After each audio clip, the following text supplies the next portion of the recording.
又到咗神經刀自在道時間，yo yo yo，又係講啲另類神學嘢啊！咁今集繼續都係 Michael Tan 呢條友繼續講啦，單腳獨腳戲啊！希望未來有多個人同我講啊！如果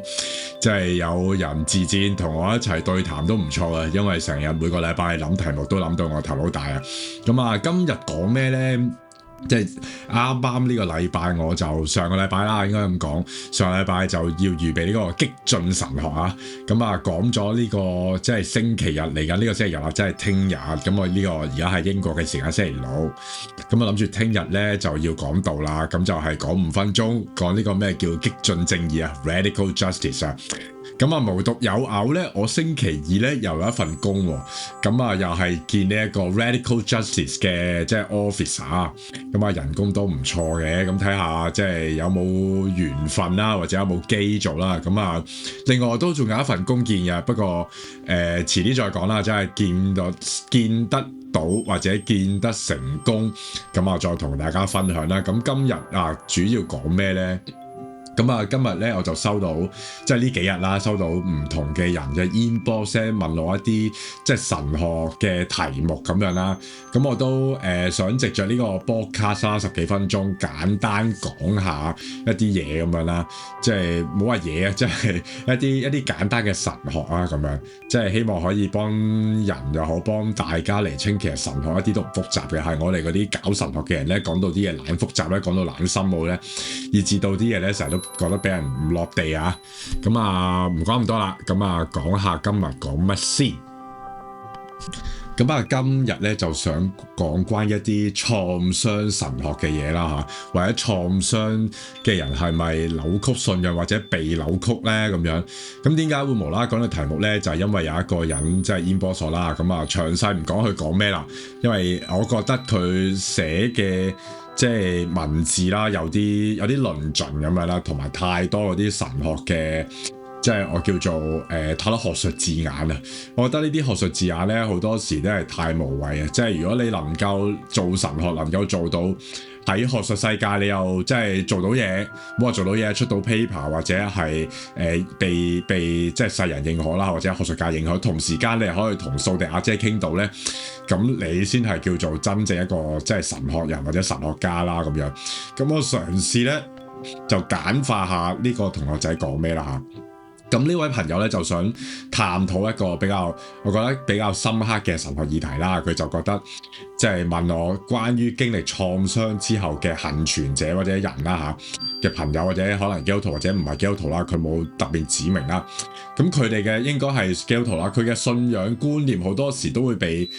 正常人或者一般人視為扭曲或者異常或者 alienate 啦。咁我哋係咪可以 justify 呢啲信仰觀念係合乎信仰規範之內嘅神學言說咧？咁佢仲想批評某啲可能即係借一啲神學家嘅人觀啦，即係講下呢個人觀嘅整全性係咪包含咗創傷呢個範疇啦？因為創傷嘅人咧，本來就係一個破碎嘅人啦。咁首先咧，我好直接咁講啦嚇，呢個問題唔單止係即係重要啦，亦都係成立嘅。雖然咧，你聽完呢個問題咧，都好似覺得唔係好知道講緊啲乜咧，因為太多嗰啲即係宗教神學字眼。簡單嚟講，就係一個人即係經歷過創傷，咁跟住即係已經被異化或者被唔正常化啦。咁佢嘅信仰觀念係咪仲可以被神學言說咧？咁樣諸如此類啦嚇。咁我覺得極其迫切嘅就係需要教會去面對呢個課題啦，因為教會就係接納一啲即係罪人啦。其實罪人咪就係有創傷嘅人咯。如果冇事冇幹，大家都唔會返教會咧，正正常常過下生活咪幾好咯。但係我想回應呢個問題之前咧，我想問一啲即係根本性嘅問題，咁就係究竟乜嘢叫扭曲咧？邊個話信仰係正常嘅咧？咁你睇下我哋教會文化入邊啦，所謂正常嘅觀念係啲咩咧？就係嗰啲即係充滿勝利感嘅敘事啊，即係用翻神學語言，即係充滿勝利感嘅故事。咁我就一定唔係一個勝利嘅，作為一個好有 positive 好正面嘅見證啦。即係到我而家都仲未揾到工啊，讀完神學有咁多嗰啲所謂神學虛涵啊，即係嗰啲神學嘅永遠勝利法就係即係上帝祝福我經歷完困難之後咧，一定係有 happy ending 嘅。苦難咧就係暫時嘅考驗。只要夠信心咧，即係上帝會醫治嘅。咁呢啲嘅古仔或者啲敘事聽落好 inspiring 啊，好 motivate 啊，好適合用嚟做呢個見證分享。教會咧，即係尤其是華人教會好中意揾呢啲即係人去講見證啊，包括我啊，嚟緊4月係去即係倫敦西邊 Sutton 一個地方講啊，但係我講一啲唔一定係好 happy ending 嘅嘢啦，我都係不斷講我同教會之間嗰種被教會創傷啦嚇，咁啊留翻 Sutton 先講。但係對於一個經歷深層創傷嘅人嚟講咧，呢啲咁嘅古仔唔單止冇幫助，基本上咧就係二次傷害。咁點解咧？因為即係所謂 traumatic 嘅即係幸存者，好多時都會經歷一種無法即係冇辦法用一啲勝利敘事去包裝嗰種破碎感啦。佢哋可能對上帝嘅即係善啦產生懷疑，覺得即係祈禱又冇用啦，對教會群體充滿憤怒啦，或者即係拒絕接受任何啲即係好 cheap grace 嘅安慰啦。咁包括即係小弟啦嚇，即係所以返教會，我仲返教會，基本上呢件事好神奇啊！咁喺教會嘅標準嚟講，呢啲所謂即係扭曲嘅信仰咧，如果我哋真係認真讀聖經咧，特別係詩篇啊、哀歌啊、約伯記啦，我哋會發現咧呢種所謂扭曲嘅信仰表達咧，先係最真實、最符合聖經即係人物嗰種屬靈經驗啊。咁我想引用即係之前睇嗰本書啦 Karl Rahner 就係嗰本書叫做 Is Christian Life Possible Today？ 入面對一啲苦難嘅討論，咁有個年輕人就問即係 Karl Rahner 啦，其實前幾集我都有講，即係點解上帝咧容許咁多苦難發生咧？咁 Karl Rahner 都好誠實答咧，就係我唔知，即係冇答案。佢話有好多可以疑似合理有意義嘅答案咧。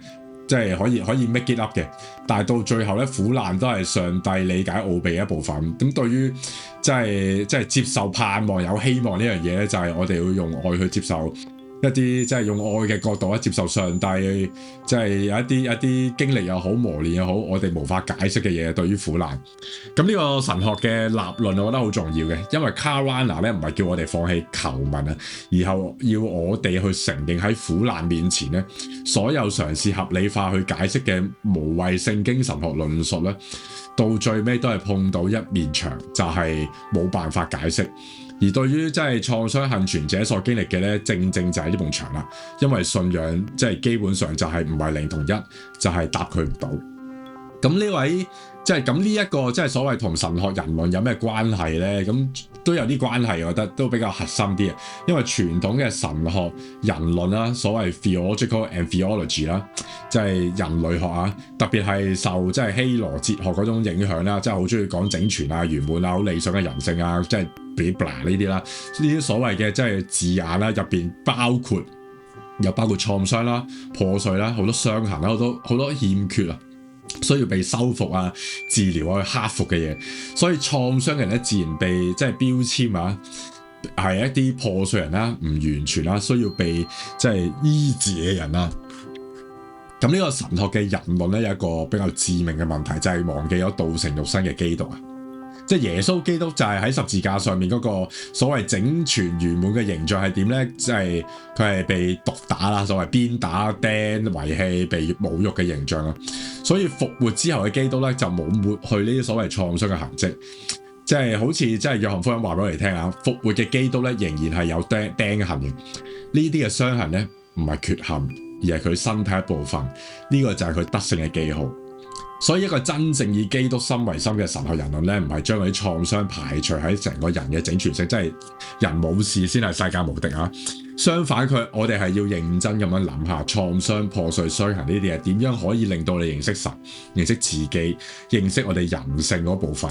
即係呢一樣嘢唔係叫我哋去真係浪漫化創傷，話創傷係好嘢嚟。創傷永遠係罪同惡嘅結果啊！去翻創世記1章啊，仍然係需要被哀悼、要被正視、要去面對。但係對於創傷者嚟講，呢啲係佢哋嘅瘡疤，呢啲都係佢哋人生一部分。咁潘霍華啦，即係喺 Live Together 即係團契生活入邊咧，我覺得講一個好重要嘅觀點就係、基督教群體最大危機咧，就係永遠都係活喺一個 wishful 嘅 image 裏邊，就唔係活喺上帝真實裏邊。好多教會對一啲健康嘅信徒啊、成熟嘅基督徒咧，都有一種好有 idea 嘅 idealistic 嘅 image 啊。咁呢啲所謂即係抽象嘅形象咧，佢哋好多時忘記咗其實呢一包括創傷啦、憤怒啦、懷疑嗰種絕望嘅元素。但係博科法咧就話啦，上帝恩典咧就要粉碎晒呢啲所謂即係無謂嘅幻想，因為真正嘅基督教群體咧就係大家一同去經歷，一同去成長。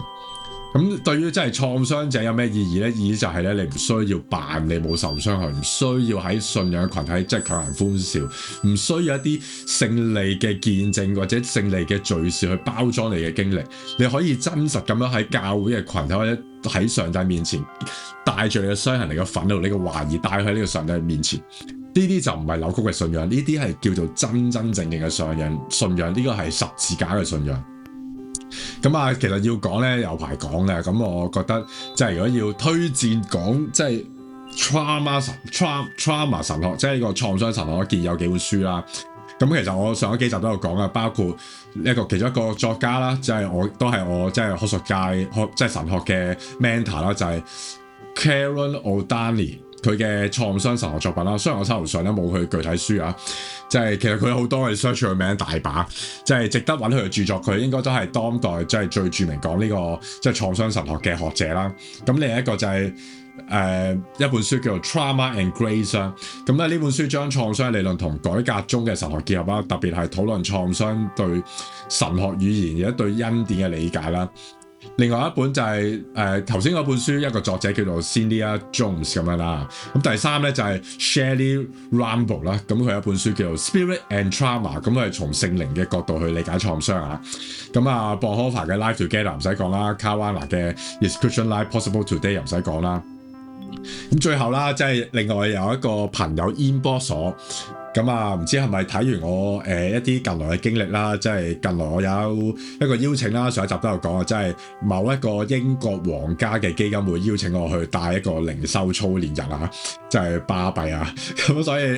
可能見到之後啦，見到我好似我撈得好掂啊，所以問我近排做緊咩做咩教會工作啊，或者同教會有咩關係嘅工作啊，因為佢都讀緊神學，咁老實講咧，我就冇咩即係全職嘅做緊嘅，即係大家都知啦，我又喺 SoHo 裏邊沖咖啡啦，跟住喺聖公會即係英國國教裏邊去做一啲 part time 啦，即係都未有正職做，即係啲人可能即係喺教會入邊嘅工作啦，即係如果我好想去 apply 一啲即係教會工，啲人就覺得我太神學啦，太神學家風範。咁本身呢件事好諷刺啊！因為教會要講真理，反而一個太神學嘅人咧，佢哋接納唔到，好似俾人覺得好 academic、好複雜啊，唔夠 practical。咁正就係因為呢一種即係讀完神學到頂尖去返教會工作咧，即係頭度碰着釘啦，所以即係堅決地每個禮拜都錄呢個神經都自在到啊！因為我發現咧，即係練習自己將一啲好複雜嘅神學變成一啲即係容易明白嘅語言。可能好多平信徒啊，好多讀緊嘅神學嘅朋友啦，佢哋對一啲嚴謹嘅神學討論咧，其實都好有興趣。佢哋都唔需要嗰啲即係簡易版餵食嗰種廉價福音啊，佢哋需要真係有人願意去用一個神學嘅比較精闢嘅角度，同佢哋一齊行呢個好黑暗同埋呢個掙扎嘅信仰道路啦。咁所以即係長話短說啦，咁我諗即係都答到下嘴啦。對於即係頭先即係近排有一兩個朋友仔問我嘅嘢，咁我都講下近來即係我嘅發現啦，差唔多都要完啦，因為14分鐘都嚟緊啦。咁我即係前排咧，即係其實都係琴日嘅事嚟，唔係前排。咁我就 book 咗場去搞生日會，同我啲教會嘅朋友，因為其中一個朋友生日，咁我就話：我有個免費場可以用啊，因為我沖咖啡個地方每個月都可以用一個地方免費用一次嘅，咁所以我就即係慷慨地用咗我呢個 quota 啦。咁咁啱咧，就當地有環教會嘅查經咁樣啦，佢哋7點幾咧就查到成9點幾啊，跟住有小組祈禱啦咁樣，咁我目測咧應該我嗰個年紀嘅人都有嘅，不過我個樣就比較同我真實嘅年齡比較生得後生啲，咁但係即係唔好批評人啦。總之我去到嘅時候咧，就知道我一定唔係屬於呢個群體啦，因為我真係好難頂得順咧查經查兩個幾鐘咧，唔知做乜咁樣啦嚇。咁我反而中意兩個幾鐘食下飯傾下偈，一齊祈禱，跟住可能少少聖經分享咁就夠噶啦。其實即係如果要查經，不如去神學院讀啊，因為神學院真係好需要人，即係盡心去讀神學。而家真係唔好話英國神學，全世界神學嘅收生都係好差啦，大家都知啦。前嗰幾集都有講。如果你真係好認真想了解，不如讀神學。咁啊，相比起我返嗰間英國神學教會啦，即係英國教會啦、英國聖公會啦，我哋就唔查經嘅，好多時都，我哋直接睇書咁樣啦，即係睇啲可能輕神學嘅書或者重量神學書咁樣啦。有時我帶，有啲朋友帶咁樣啦。咁所以如果即係我都唔知講乜好啦，即係呢個就係我諗我就係唔適合喺華人教會生存啦。我連即係講聖經我都覺得即係有啲悶或者唔知點咁樣。咁 anyway 啦。今集嘅神經都自在度講咗咁多先，下個禮拜日同一時間繼續再講，拜拜。